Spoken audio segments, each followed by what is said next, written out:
తెలుగులో stock market technical analysis ఛానల్కు స్వాగతం. ఈరోజు మనం ఈ వీడియోలో ఎంఐఎస్, సిఎన్సి, నార్మల్ అనేటువంటి మెథడ్స్ గురించి మనం తెలుసుకోబోతున్నాం.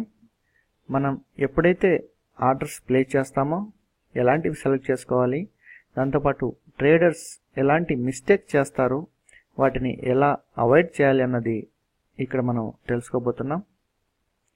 వీటితో పాటు మనం ఇంట్రాడేలో ట్రేడ్ చేసేటప్పుడు మనకిచ్చినటువంటి ఎక్స్పోజర్ను ఎలా యూజ్ చేసుకోవాలి అన్నది కూడా మనం ఇక్కడ తెలుసుకోబోతున్నాం. ఎంఐఎస్ గురించి తెలుసుకోబోయే ముందుగా ఎక్స్పోజర్ అంటే ఏంటి అనేది మనం తెలుసుకుందాం. ఏదైనా ఒక అకౌంట్లో, ఒక స్టాక్ ట్రేడింగ్ అకౌంట్లో మనం demat account, trading account open చేసిన తర్వాత మనం ఒక 10,000 రూపీస్ని మనం ఇన్వెస్ట్ చేసినట్లయితే, అంటే 10,000 రూపీస్ని మన అకౌంట్కి మనం యాడ్ చేసినట్లయితే మన స్టాక్ బ్రోకరు మనకు ఎక్స్పోజర్ అనేది ఇస్తాడన్నమాట. అంటే మనం ఇన్వెస్ట్ చేసినటువంటి అమౌంట్ను ఆధారంగా చేసుకొని ఒక 4 times to 10 times వరకు మనకు ఎక్స్పోజర్ అనేది జనరేట్ అవుతుంది అనమాట. అంటే ఒక 10,000 రూపీస్ మనం ఇన్వెస్ట్ చేస్తే, అంటే మనం యాడ్ చేస్తే మనకు 1 lakh రూపీస్ అక్కడ ఎక్స్పోజర్ అనేది వస్తుందన్నమాట. దాన్నే ఎక్స్పోజర్ అని అంటాం. అంటే 10 times మన మనీ కన్నా ఎక్కువగా ఇచ్చేటువంటి డబ్బునే మనం ఎక్స్పోజర్ అంటాం అన్నమాట. ఇక్కడ మనం ఎంఐఎస్ అనే దాని గురించి తెలుసుకోబోతున్నాం. ఎంఐఎస్ అంటే మార్జిన్ ఇంట్రాడే స్క్వేర్ ఆఫ్ అని అంటారనమాట. అంటే ఇంట్రాడేలో యూజ్ చేసేటువంటి మార్జిన్ను ఇంట్రాడే వరకే ట్రేడ్ అయి 3:15 కన్నా ముందుగా ఆర్డర్స్ స్క్వేర్ ఆఫ్ కావడాన్ని ఎంఐఎస్ ఆర్డర్స్ అంటారనమాట. మనం ఎప్పుడైనా సరే ఒక ఆర్డర్ను ప్లేస్ చేసినప్పుడు ఆ ఆర్డర్ టైపు ఎంఐఎస్ అని సెలెక్ట్ చేసుకుంటే మనం ఈ ఆర్డర్ను ఖచ్చితంగా ఇన్ కేస్ సెల్ చేసింటే బై చేయడం కానీ, బై చేసింటే సెల్ చేయడం కానీ 3:15 కన్నా ముందుగా ఈ సెటిల్మెంట్ అన్నది జరగాలన్నమాట. ఎందుకంటే మన ఆర్డర్ టైప్ అన్నది ఎంఐఎస్లో ఉంది. ఇన్ కేస్ మనం చేయనట్లయితే, మనము స్క్వేర్ ఆఫ్ చేయనట్లయితే ఆటోమేటిక్గా ఈ ఆర్డర్స్ అన్నవి స్క్వేర్ ఆఫ్ కావడం జరుగుతుందన్నమాట. ఆటోమేటిక్గా సిస్టమే స్క్వేర్ ఆఫ్ చేయడం అన్నది జరుగుతుంది. మనం ఎంఐఎస్లో యూజ్ చేసినప్పుడు మన మార్జిన్ అన్నది చాలా తక్కువగా యూజ్ అవుతుంది అన్నమాట. అంటే మన దగ్గర ఒక 100 రూపీస్ ఉందనుకోండి, మనం 100 రూపీస్ కెపాసిటీ ఉన్నటువంటి ఒక స్టాక్ను మాత్రమే కొనగలం. కానీ ఈ ఎంఐఎస్ వలన మనం 10 స్టాక్స్ను 100 రూపీస్కే కొనగలం. అది కూడా మన స్టాక్ బ్రోకర్ మనకు ప్రొవైడ్ చేసినటువంటి ఎక్స్పోజర్ను బేస్ చేసుకుని మనం ఎంఐఎస్లో ఎక్కువ స్టాక్స్ను కొనొచ్చు అనమాట. మనం ఎప్పుడైనా సరే ఒక ట్రేడర్గా ఎక్కువ ఎక్స్పోజర్ను యూజ్ చేయకూడదు అనమాట. మనం ఒక 10,000 రూపీస్ మన అకౌంట్లో ఉన్నట్లయితే మ్యాక్సిమం మనం ఇంట్రాడేలో చేయాలి అనుకుంటే మ్యాక్సిమం ఒక 20,000 రూపీస్ వరకు మనం క్యాష్ను యూజ్ చేయొచ్చు. అంతకన్నా ఎక్కువ యూజ్ చేస్తే ఇన్ కేస్ మనకు లాస్ వచ్చినప్పుడు, లేకుంటే స్టాక్ ప్రైస్ సడన్గా డౌన్ అయినప్పుడు మనం ఆ స్టాక్ను హోల్డ్ చేయలేం. అలాగే ఈ స్టాక్స్ అన్నీ కూడా 3:15కు స్క్వేర్ ఆఫ్ అయిపోతాయి. మనకు వచ్చినటువంటి లాస్ ఎక్కువైతే మన ప్రిన్సిపల్ అమౌంట్లో నుంచి ఆ కంప్లీట్ లాస్ని డిడక్ట్ చేస్తారనమాట. ఫర్ ఎగ్జాంపుల్ తీసుకున్నట్లయితే మీరు 10,000 రూపీస్ ఇన్వెస్ట్ చేశారు, కానీ మీకు ఎక్స్పోజర్ 1 lakh రూపీస్ వచ్చింది. ఆ 1 lakh రూపీస్కు మీరు ట్రేడ్ చేసినట్లయితే ఇన్ కేస్ మీకు ఒక 5% లాస్ వచ్చినట్లయితే ఇంట్రాడేలో, అంటే 5,000 రూపీస్ లాస్ వచ్చినట్లయితే ఎండ్ ఆఫ్ ద డేలో మీ దగ్గర ఉన్నటువంటి ప్రిన్సిపల్ అమౌంట్ 10,000 కాబట్టి ఆ 10,000లో 5,000 రూపీస్ తీసేస్తారనమాట. కాబట్టి నెక్స్ట్ డే నుంచి మీ దగ్గర 5,000 రూపీసే ఉంటుంది.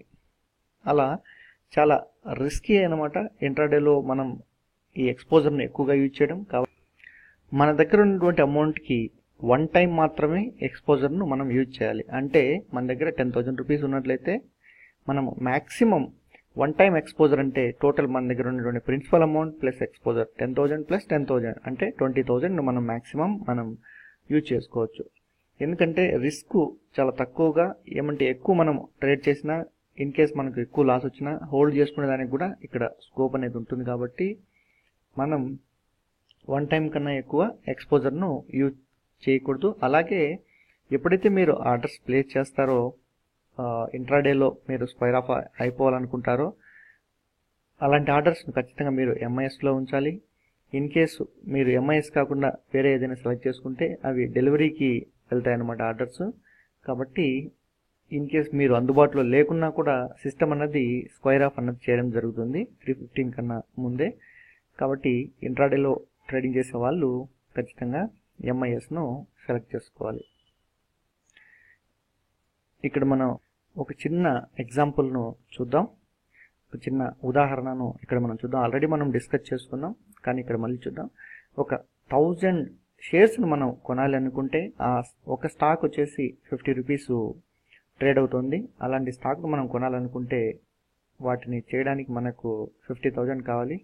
కానీ మనం ఎంఐఎస్లో చేస్తే జస్ట్ 10% అమౌంట్ మాత్రమే మనం బేర్ చేయాల్సి ఉంటుంది. అంటే 5,000 రూపీస్ని బేర్ చేసి మనం 50,000 కెపాసిటీ ఉన్నటువంటి స్టాక్ను మనం కొనొచ్చు అనమాట.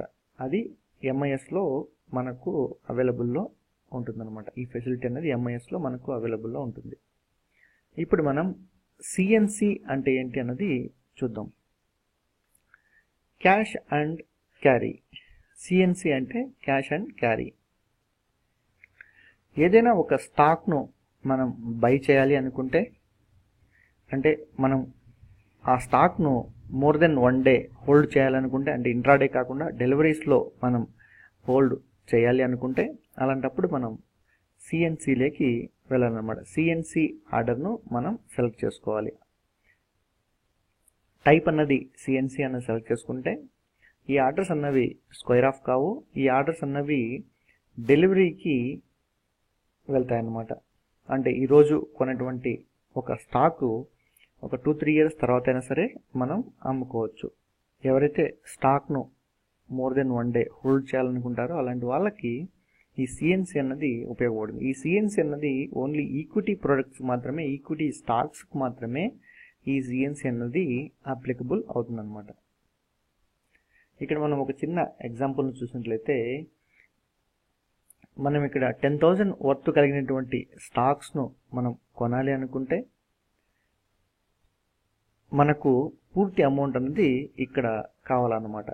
మనకు 10,000 రూపీస్ అమౌంట్ మన అకౌంట్లో అవైలబుల్లో ఉన్నట్లయితే మాత్రమే మనం స్టాక్స్ ఉన్నదాన్ని కొనొచ్చు అనమాట. అలాగే మనం ఏదైనా సరే సిఎన్సిలో స్టాక్ను అమ్మాలి అనుకుంటే అలా అమ్మలేమన్నమాట. ఎందుకంటే మనం ఏదైనా ఒక స్టాక్ను సిఎన్సిలో అమ్మాలి అనుకుంటే ఆ స్టాక్ ఖచ్చితంగా మన దగ్గర ఉండాలి. అదే ఎంఐఎస్లో అయితే, అంటే ఇంట్రాడేలో అయితే మన దగ్గర స్టాక్ లేకపోయినప్పటికీ కూడా మనము ఆ స్టాక్ను అమ్మచ్చు అనమాట. కాబట్టి ఇక్కడ గుర్తుపెట్టుకోవాల్సింది ఏంటంటే మనం స్టాక్ లేకుండా మనం సిఎన్సిలో స్టాక్ను అమ్మలేం. ఇన్ కేస్ కొనాలనుకుంటే మనకు పూర్తి అమౌంట్ అనేది ఉండాలన్నమాట. ఇక్కడ ఎక్స్పోజర్ అనేది ఇక్కడ యూజ్ కాదనమాట సిఎన్సిలో.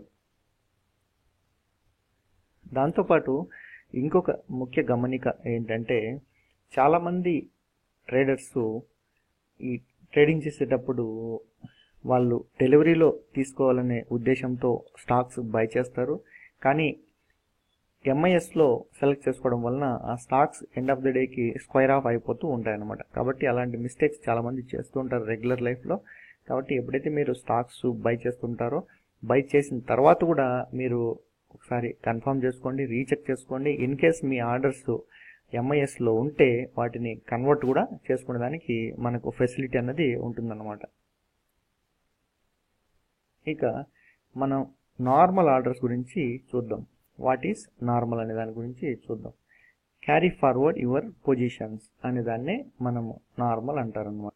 మనం ఈక్విటీస్కి ఎలాగైతే సిఎన్సిని యూజ్ చేస్తున్నామో అదేవిధంగా మనం ఫ్యూచర్స్లోను ఆప్షన్స్లోను యూజ్ చేసే మెథడ్ని మనం నార్మల్ అని అంటారనమాట. ఆల్రెడీ మనం డిస్కస్ చేసుకున్నాం. సిఎన్సిలో ఆ సిఎన్సి అన్నది టైపు ఓన్లీ ఈక్విటీస్కు మాత్రమే అప్లికబుల్ అవుతుంది అని చెప్పేసి మనం ఒక పాయింట్ డిస్కస్ చేసుకున్నాం. ఇప్పుడు ఇక్కడ చూసినట్లయితే మనకు నార్మల్ అన్నది మనకు ఆప్షన్స్లోను మరియు ఫ్యూచర్స్లో అంటే డెరివేటివ్స్లో మాత్రమే మనకు ఈ నార్మల్ అన్నది యూజ్ అవుతుంది అనమాట. అలాగే మనం ఇంట్రాడేలో ఈ ఆప్షన్స్ కానీ ఫ్యూచర్స్ కానీ చేయాలనుకుంటే మనకు ఎంఐఎస్ అనే ఆప్షన్ అన్నది అవైలబుల్లో ఉంటుందన్నమాట. కాబట్టి మనం ఎప్పుడైతే పొజిషన్ ట్రేడింగ్ చేయాలనుకుంటామో, ఎప్పుడైతే మనం డెలివరీస్లోకి తీసుకోవాలనుకుంటామో ఈ డెరివేటివ్స్ను అంటే ఆప్షన్స్ కానీ ఫ్యూచర్స్ కానీ, అప్పుడు మనం ఈ నార్మల్ అనేటువంటి టైప్ని మనం సెలెక్ట్ చేసుకుంటాం అనమాట. టెక్నికల్ అనాలిసిస్ అన్నది చాలా ఇంపార్టెంట్ అనమాట.